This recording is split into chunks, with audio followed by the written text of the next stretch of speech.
Breaking news, SSS members may 2,000 monthly uplift assistance. Ito ang alamin natin. Kung active kang sumusubaybay sa mga balita tungkol sa SSS, may bagong announcement ng pamahalaan. Sa ilalim ng pinalawak na Uplift Assistance Program, inanunsyo na 1.5 million low-income SSS members at kanilang mga pamilya ang target na makatanggap ng 2,000 pesos bawat buwan mula July hanggang December.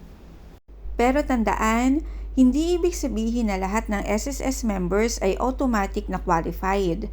Ayon sa anunsyo, ang mga benepisyaryo ay mga low-income workers at kanilang pamilya na mabe-verify gamit ang SSS database at ang pagbibigay ng ayuda ay ayon sa magiging program guidelines. Sa ngayon, wala pang opisyal na application process o requirements na inilalabas para sa publiko. Kaya mag-ingat sa mga fake links, fake registration forms, o mga post na humihingi ng personal information.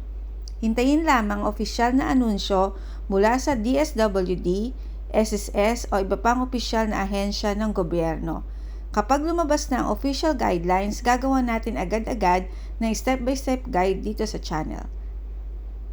Muli, ako si Tasha, nagbibigay ng simpleng paliwanag tungkol sa SSS, pag-ibig at iba pang government benefits. Follow for more updates.